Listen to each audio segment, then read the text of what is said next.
Europe 1. 7h22, Patrick Cohen. Le mercredi, les sorties cinéma avec vous, donc Mathieu Charrier. Cette semaine, vous nous conseillez le film Petit paysan d'Hubert Charuel. Et c'est un premier film remarquable. L'histoire est celle de Pierre, éleveur de vaches laitières. Il découvre un jour des gouttes de sang sur le dos d'une de ses vaches. Elle est contaminée par une épidémie.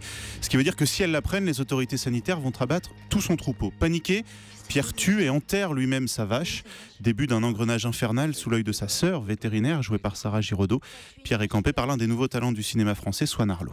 J'ai fait un stage pendant une semaine chez les cousins des parents d'Hubert. Et puis ensuite, on a fait venir les vaches dans le décor. Et là, pendant 2 semaines, on a donc remis en fait la salle de traite en route, la ferme en route, que nous, on s'habitue aux animaux et qu'on ait les réflexes en fait. Il y avait quelque chose de très familial. C'est assez rare sur un plateau à la fin d'une prise d'entendre « Papa, tu peux bouger le tracteur là ?» parce qu'on le voit au fond du vin. Avec le réalisateur Hubert Charuel est lui-même fils d'éleveur. Il a tourné ce premier film dans la ferme de ses parents. Sa mère, par exemple, a même participé à la conception des décors. Qu'est-ce qui vous plaît alors dans ce film? Eh bien, le fait Mathieu, qu'à partir de l'histoire d'un paysan, Hubert Charuel propose un thriller onirique parfois. C'est vraiment la détresse de toute cette profession qui nous est racontée. Moi, j'avais une dizaine d'années quand il y avait la crise de la vache folle. Et je me souviens vraiment que c'était un peu traumatisant à l'époque parce qu'il y avait une peur qui était croissante à mesure que des cas se déclaraient de plus en plus proches, par exemple, de la ferme de chez mes parents.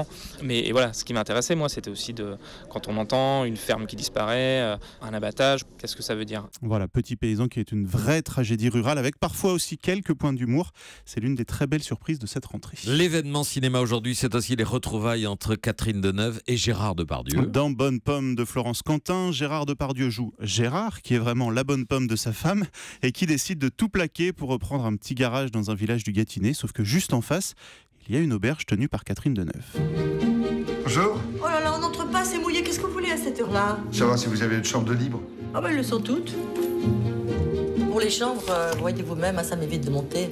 Et la maison n'aime ni les chèques, ni le plastique, que le liquide. Alors certes, le scénario est un petit peu, voire très faible, mais quel plaisir de retrouver ces monstres sacrés du cinéma. 10e collaboration depuis le dernier métro de François Truffaut. Bonne Pomme est vraiment un film doux qui parle notamment d'échapper. Dès que je sens une contrainte, hop, je m'échappe. Moi, je rêve actuellement sur une chose dont je ne peux pas vous parler, mais rêve de bateau, de choses, je ne pense qu'à ça. Le film ressemble un peu à ça. C'est vrai que ça raconte quand même la vie de gens dans un petit pays où, finalement, malgré tout, les rancœurs ou les clivages comme ça entre les gens, on sent que ça se passe bien, que les gens sont gentils. Je trouve que c'est un film qui fait vraiment plaisir. Voilà, Bonne Pomme de Florence Quentin, allez-y au moins pour ce magnifique duo d'acteurs. Oui, alors Bruno Kras n'est pas tout à fait d'accord avec vous. Tout à l'heure. Et vous allez en débattre des qualités de ce film tout à l'heure dans Melting Pop à partir de 9h. Dernier conseil, Mathieu, pour le plaisir de revoir Benoît Poelvoorde au cinéma. 7 jours pas plus, c'est le titre du film, l'histoire d'un quincaillier célibataire et maniaque qui voit débarquer dans sa vie un jeune Indien un peu perdu. Premier plan du film, je crois que ça résume tout. Pierre, le personnage, est sur le quai. Il regarde juste passer les bateaux. Et puis malheureusement pour lui, il se tourne, il est tout seul sur le quai et il voit un Indien qui se fait jeter d'une voiture. L'Indien se dirige vers lui. Et qu'est-ce qu'on fait dans ces cas-là? Eh bien, on se tourne, on continue à regarder les bateaux, on dit « Je ne suis pas là, je n'ai rien vu ». Mais au départ, il ne veut même pas lui donner 7 jours. Il dit « Monsieur, laissez-moi tranquille, je ne comprends rien à ce que vous dites, allez-vous-en ». Voilà, 7 jours pas plus, un film touchant, une fable romantique qui fait du bien. Petit paysan, donc Bonne Pomme et 7 jours pas plus, les films du jour recommandés par Mathieu Charrier. Merci à vous, Mathieu. Europe 1.